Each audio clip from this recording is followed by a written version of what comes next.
scarf from Derby, which is another excellent looking fight, and the exciting young talent Dennis McCann, who's already making headlines and drawing fantastic comparisons with Naseem Hamed, who Frank knows only too well from a quarter of a century or so ago.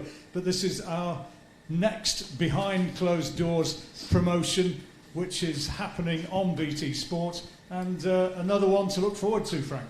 Yeah, we've already done 3, and that was us dipping our toe in the water at the time. You know, we were the first out of getting the shows on and done what we had to do, ensuring that the safety aspect of it all works properly, and getting some of our young guys out, and now we're stepping it up a gear. So, as you mentioned, Carl, 2-time world champion. He was due to fight this summer against Jamal Herring, and obviously because of the virus that didn't occur. In the meantime, he's got to keep busy, so he's got this fight on Saturday. He's fighting Darren Trainer, who's replacing the original opponent. Darren has been training very hard, and obviously fancies his chances, and it's something that Carl's got to come through. He's got to look good doing it and not make any mistakes to make sure that he gets to Herring in the autumn. And Michael Conlan as well, the world title picture there, he's very much a part of it. He certainly is. He's not far off fighting for a world title. I'm not sure he's going to do his weight, but he's 13-0. And if you look, he's fighting Sofiane Takouch, I think that's how you pronounce it, Takouch, who's had 40 fights and won 35 of them. He's lost against Josh Warrington. Josh Warrington is he's a great fighter, a great world champion. And this guy's experience, I think, will give Michael a lot of things to think about. But, if he's half the fighter we think he's going to look good. Well, we'll look ahead to those in a little bit more detail in a moment or two. But in the meantime, let's concentrate on the 2 lads who are up here. And just a few words about Dennis, first of all, Frank, who we sort of wax lyrical about. Are we in danger of overplaying him, or is he really as good as people are saying? But he's a great young talent, but that's what he is at the moment, is the talent. And he knows he's got to work hard, and you've got to have dedication. Talent gets you so far, and it's the dedication and hard work that gets you on the rest of your journey. But the fact is, you only got to look at him. All over the period we've had with this COVID, he's been training very hard. Alan, I know, has had him do some strict training regimes, which he's had to do some of them in private, but he's got the bit between his teeth. He would have fought earlier, but he had the flu. I hope it was the flu. And now he's back in there, and he's for me he's one of the best young talents I've seen for many, many years. And provided he keeps doing what he's doing and staying focused, and he's got married in the meantime as well. He's a married man now, so he's got a wife, and so he's got obligations. Provided he keeps doing what he should be doing, I think he's got the potential to be one of the outstanding young British fighters of his generation. Before we talk about your boxing, let me just ask you about that. How did all this come about? Married lines. Big boy now, aren't I? But yeah, we met about a year and a half ago, a couple of years ago, and it happened, and I fell in love the night. How nerve-wracking was it going to meet the parents? That was the worst part. I'm not going to lie. That was the worst. It was pretty scary. My dad's looked a bit intimidating as well, so it made it a bit worse. Were they instantly saying, "Yeah, this is a good idea"? Well, if you looked at me, I'd say it's a good idea. Would you? Huh? So you're going to be going into this then as a married man for the first time. Yeah. New responsibilities. Are you going to be settling down, buying houses? Trying to, aren't I? Huh? Well, that's in the pipeline, is it? That's the plan, definitely. I should be buying a house in the next couple of weeks, actually, matter of fact. Brilliant.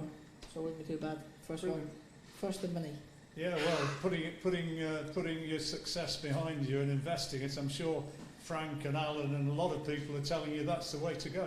It's the way forward, isn't it? A lot of young kids my age, they go and give £500 and £600, £1,000 for shoes and silly things.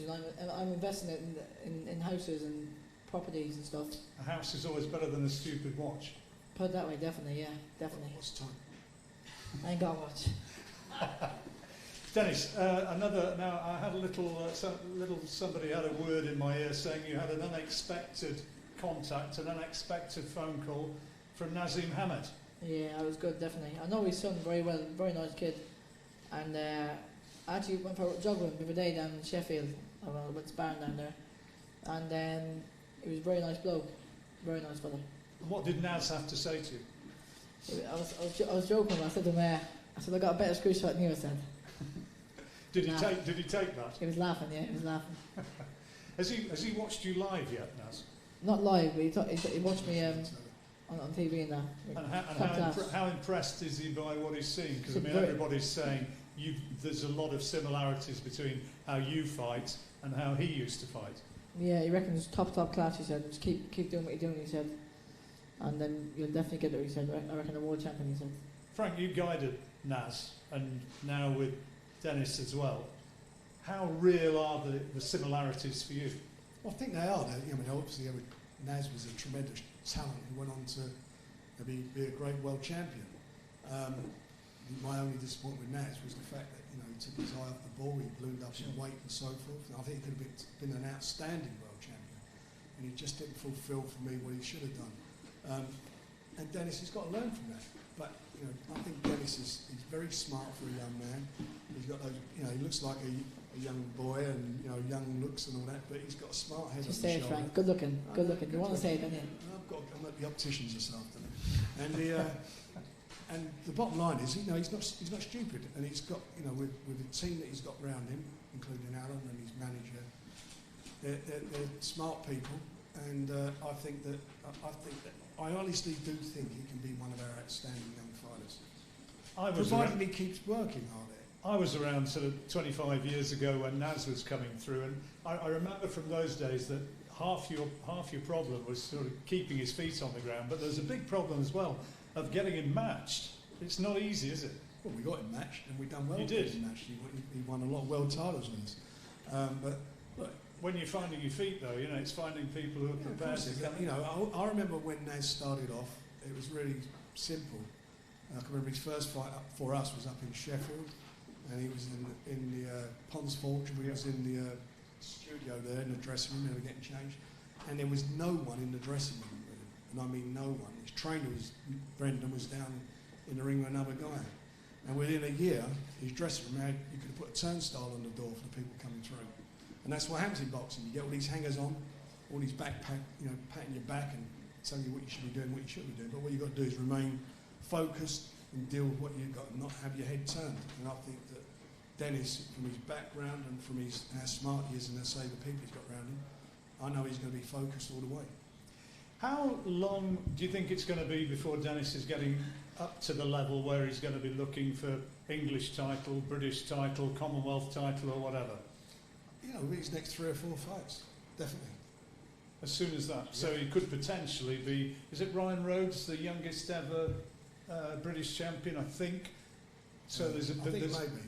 So there's a chance of a little bit of history there. Won it with us, didn't we? We will see.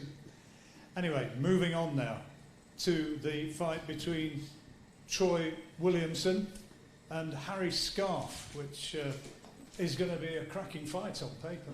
It is on paper. It's a cracking fight, and Troy last time out that pole axe in the ring. I mean, it was an amazing knockout punch, and he's shown it. And now he's in the limelight. He's going to get great exposure, and this is a tough fight for him. But we believe in him. We believe he's got what it takes to come through, and we believe that he's got a great chance of going all the way. But he is exciting. There's no doubt about that. Last 6 by stoppage now, isn't it? Yeah, 5 or 6. Last could even be 7. I'm not sure. Is it just something that comes naturally, the power punches? I don't go looking for the power punch. It's just if it comes, it comes. Now, what are your thoughts about Harry Scarf? He's 6'1", and he has the ring nickname Horrible Harry, which kind of tells a story. He's awkward, isn't he? Yeah, he's very awkward. To be fair, you can be as awkward as you like, but I've got 10 rounds to pin him down, and I think I will pin him down in the later rounds. You think that your stoppage run could potentially continue? Yeah, definitely. I think with them 10-ounce gloves on, I just need to land. And once I do land, I'm a big, strong 11-stone man. And I punch very hard at the weight. So I think once it lands, you fall awkwardly. His last fight was against Anthony Fowler, I think, and Clifton Mitchell, who's involved in his training, reckoned that he froze on that occasion, and so he's a guy with a point to prove. Yeah, I can agree with that. It did look like he froze on the occasion, but again, I think he just looked horrible on that night. I think he was dead negative, and he was awkward. I think he made it awkward with Fowler switching, taking nothing away from Fowler. Great kid, but his feet were too slow on the night, and he couldn't cut the ring down. But I've got faster feet than Fowler, and I genuinely believe that I will cut the ring down on him, and over 10 rounds, I could get him out there late. Well, there's another great fight to be made. Absolutely. Get rid of it and then go for a Fowler fight. Yeah. That's another one to be made. Great fight for the fans. Which is kind of what you've been advocating this week. Let's get heads together and make them happen. And I believe in Troy. And let's try and do it. Yeah, definitely. I welcome all comers. I want to be the man at 11 stone. So I'll fight anybody at 154 pounds domestically, and I'm very confident I'll beat any of them. They think that if they can get you onto the back foot, that you're not as effective and that you're open to right hands. What's your thoughts of that? Let him bring it. See if you can get me on the back foot. It's them who said it, not me, before you give me the dead eye. Yeah, we'll see on the night.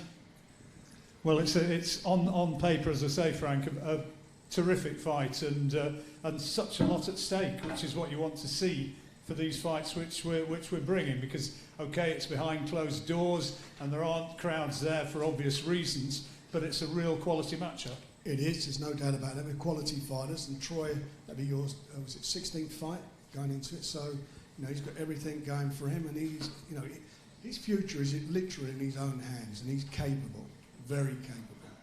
Hamza Shiraz, he'd be in the mix-up as well, presumably at that weight. Well, it's an exciting division. We're blessed with talent. Everybody, there's a lot of fighters in this country, and where we are at the moment is with this terrible epidemic that we've got, that we do have a chance to try and make some of these fights happen. And I've got to tell you, for the losers, it's not the end of the world. Some guys win, some guys lose. I've seen fighters lose fights and then come back even better. I look at Liam Williams. Look at him now. He looks a totally different fighter. And so it's not the end of the world if you get beat. How difficult has it been preparing in the circumstances of the last few weeks and months? Just more frustrating more than anything else. I've been in the gym, stayed focused, my head's been on the game. I train really hard, so no matter who I face, I'll be giving it 110%, and I'm very confident I've put in the work that I'll beat anybody on the night. You've been able to keep the focus going okay, Dennis? Definitely. I've definitely got the edge in that, I reckon. I've been training all the way through. I've got a gym at home. I reckon I'm the hardest working English fighter, or any fighter in England right now. I'll bet we are. In the world. I'll bet you any money. I'm the hardest worker there is, I reckon. Well, we look forward to that one. Thanks a lot, lads. And anybody who wants to have one-on-one interview who hasn't done so, then the guys will be around after we've concluded our pleasantries and available to do any interviews that you might want. So thank you very much for your time, and we look forward to seeing you on Saturday night. Thank you. Thanks, fellas. Right, so if Carl and Archie and Jeff and Darren can make their way up here, we'll do our second part of the conference.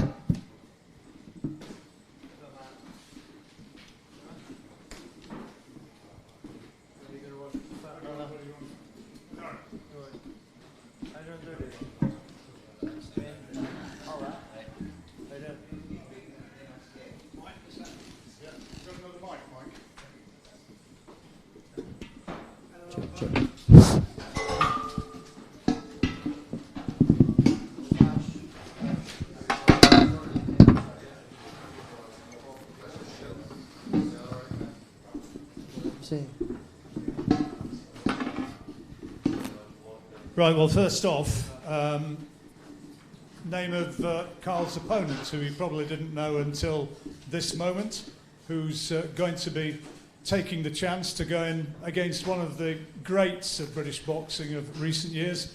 Darren Traynor has stepped up to the plate. Lad from Aberdeen, in his 20th professional fight, and it's been an interesting journey getting down here. Darren, first of all, tell us about your day. It's been very tiring, apart from getting the flight from Edinburgh. Apart from I had to drive from Aberdeen to Edinburgh, then fly here. But like I say, I'm flunked to MTK for the opportunity to fight. So what time were you up and moving this morning? I was up about 5 o'clock in the morning. And your thoughts about getting into the ring against, as I said, one of the biggest names of British boxing? Like I say, it's a big opportunity. It's a big fight for me. I know it's going to be a hard fight, but like I say, it's a big thing for me. Again, it's a big opportunity to get me back up the rankings and get me back on the big stage again. Did you ever think you'd be getting in the ring with Carl Frampton? No, never ever thought it. But it's come now, so I'm here to give him a go. Yeah. And everybody who gets through the ropes, Carl, always has respect, and I'm sure has your respect for picking up the cudgel and coming and being prepared to face up to you on Saturday night. I respect, like you said, anyone that steps in the ropes, but I respect anyone that would step up to fight me. Even more so, I think that Darren, I think he's better than the original opponent we had in Vardanyan. He's fought certainly at a higher level anyway, and this is at a higher weight division. So first fight at super featherweight is now my first fight at lightweight. And he's been training as well. So Darren's been training. I know MTK have asked him, and on the off chance that there was going to be problems with Vardanyan's visa or coronavirus or whatever, I think he's been training for a number of weeks now. So it's not going to be an easy fight. I know that he's coming here with nothing to lose and everything to gain, and that brings its own pressures. But I just can't be complacent for a second, and I won't be. And I'm looking forward to putting on a good show. How important is Saturday night for you? Because Frank spoke a little bit earlier about the world title fight, which seemed to be coming. It seemed to be that was going to be happening in Belfast this summer, but for numerous reasons and obvious reasons is not doing so. So how close do you think a world title fight still is for you now? Well, I think we had it sort of for June 13th. It was pretty much done with Frank and Bob Arnhem as well. And yeah, obviously with what's going on globally, it couldn't happen. So hopefully it can happen. But again, that's not me being disrespectful to Darren or being complacent or taking my eye off the ball.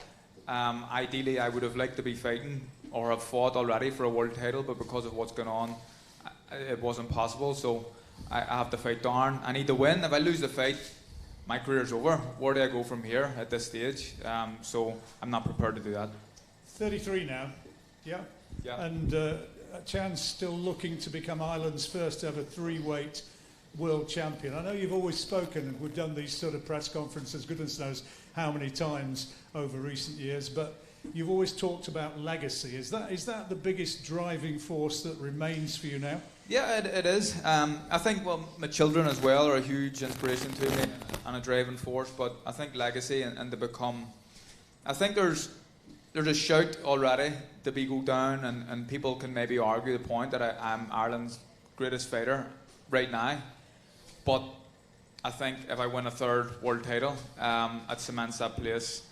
And I go down as the greatest fighter that Ireland's ever produced, ahead of Steve Collins, ahead of Barry McGuigan, ahead of Katie Taylor and a few others. So yeah, that's what I want. Having worked with Carl for how long is it now? It's a fair few years now, isn't it? 3 years. 3 years. How much have you enjoyed actually putting shows on with Carl involved? Well, it's been fantastic when we've been in Belfast because the atmosphere's been great.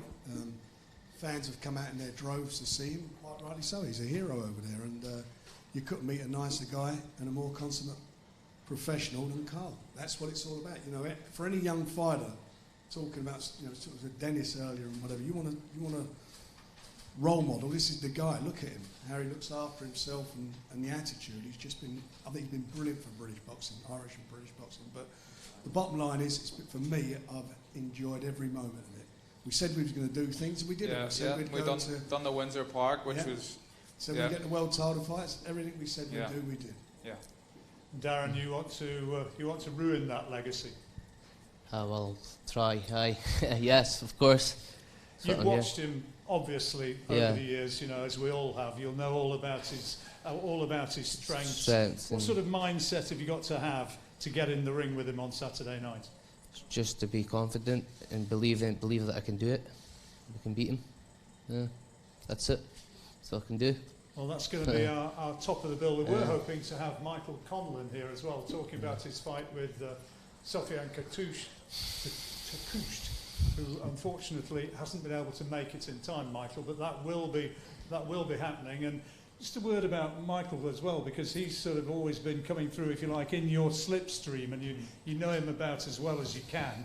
How good is he? He's a class act. He's one of the most skilled fighters that I've ever seen, and you get, you know, what he done as an amateur, and how skillful he is, and his shot selection and his distance control, and he's got it all. And now they're talking about him going down to 122. I always thought he was a big featherweight, so to get down to super bantamweight, I don't think it's going to be easy for him. But if he can do it comfortably with his skill set and then just his pure size, he's going to be a nightmare for anyone at 122, and it gives him the chance then to become a multi-weight world champion. Like, Mick wouldn't look out of place as a lightweight. He's a big guy, so it gives him the chance to go up through the titles or up through the weight divisions and win world titles. Do you still cherish the hope of having world title bills, maybe on the same, you know, fights on the same bill with world titles at stake? Would that be an ideal way to have things before you sail off into the sunset? Potentially, it could be good, but it might be a bit of an issue in Belfast. But me and Mick are good mates, but if you know the political landscape of Belfast, it might be difficult, but why not? You can promote that one. But just give us a word finally about Michael Conlan and what he could be moving towards in the next month or two. He's got a tough fight on Sassy. Guy's very, very experienced, as I said.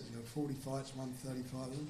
He's got to be top of his game. And there's, and if he can get down, and be strong at that weight, he'll be something else. But he's a man on a mission, and unfortunately he didn't get here. But he's a man on a mission, and I think we're going to see a good fight between him and Takoucht on Saturday.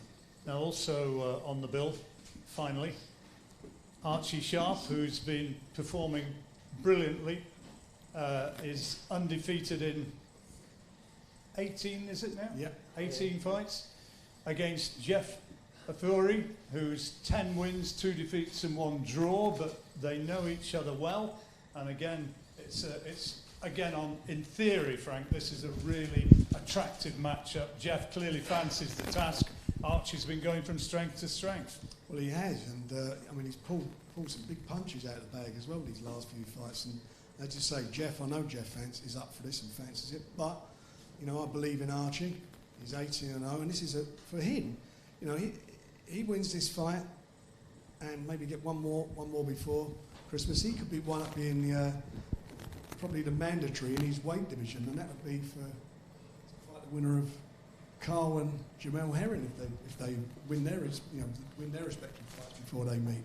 So he's got everything to go for here, and what a great fight that would be. If Carl comes through, which I do believe he's going to become the first Irishman to win titles at 3 different weights. I really do believe that. He comes through, him and Archie would be a fantastic fight down the line.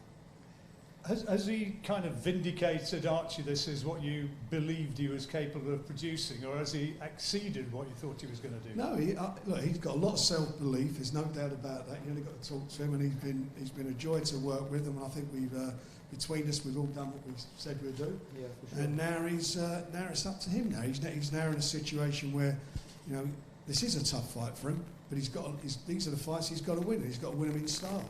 And I know Jeff's got other ideas, and we're going to hear from him in a moment. But these are the fights that can be upsets, and there's no doubt about that. Archie, do you have to pinch yourself when you hear Frank say that, and when you see Carl here, to think, yeah, potentially in the next 2-3 fights, that could be me? Well, this is what I've come to boxing to do. I want to be at the top alongside big names like Carl. Carl will know that there's no disrespect. He's just at that position where the target is on his back. He goes and beats Jamel. Then that's a fight that obviously I want, because I'm in the game, like I say, to be the best, not second best. So come Saturday, against Jeff. You guys know each other pretty well. I was talking to Jeff earlier, and he tells me that you sparred together, that you know each other's styles. What are you anticipating? Yeah, so Jeff was my sparring partner for the Woodstock fight 2 years ago. But a lot's gone on in 2 years. I've grown as a bigger fighter. And there's no disrespect to Jeff. In the 2 years, I've gone and picked titles up, and unfortunately he hasn't. So there's no disrespect there. But I know Jeff gets himself in the best shape as possible. He's going to be fit. He's going to be tough. But he's probably thinking, "Oh, we're going to get in there, give Archie a hard night's work." So, but they've been doing that since I was 7 years old, since I started boxing. So it's nothing unusual to me. Like I say, no disrespect to him, fit, and he'll be on his game. And no doubt he's in the best shape, but I'm in the best shape that I can ever be. What do you remember of those sparring sessions from a couple of years ago, Jeff? Yeah, definitely. Hello.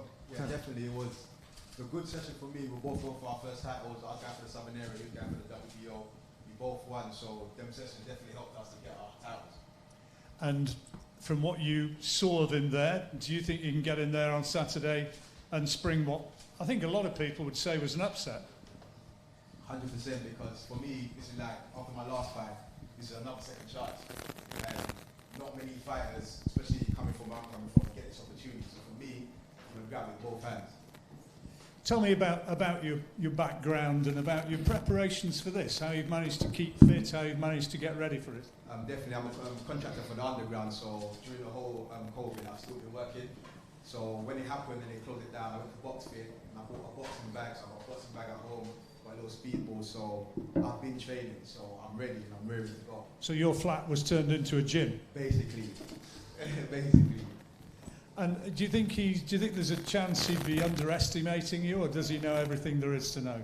I don't think anyone knows everything that there is to know. I think everybody's got their tools. But I don't think he'll underestimate, because I'm sure he wants to keep that time, because he's got other plans, so he's going to be hungry to do that. I'm hungry to stay in the game and be on big events like this and big shows, you know, and be closer to the middle. Jeff, if you could do Archie, if you could beat Archie, yeah. How much would that change your life? It would definitely change my life. And like I said, it's another second chance, so you don't keep getting chances like this. And I know that. It's like a third chance, another second chance. Another second chance and a third chance. Well, you know what I mean. Yeah. Well, it's a good one, Frank, and a lot at stake. And the two guys clearly in shape and both fancying it. They've all got a lot to lose. Exactly. You know, that's one thing. When you look at these guys on the card, every one of them has got a lot to lose. They're in positions where, you know, they're on the cusp of big things, and they can't afford to slip up. And you guys fighting them, you're in a position where you can change your lives entirely, completely change your lives. So it's for you to do. That's where it's at. So watch on Saturday and we'll see what you guys bring to the table. Correct. The crowds might not be there, but the action can still be absolutely vital, and there'll be thousands and thousands watching.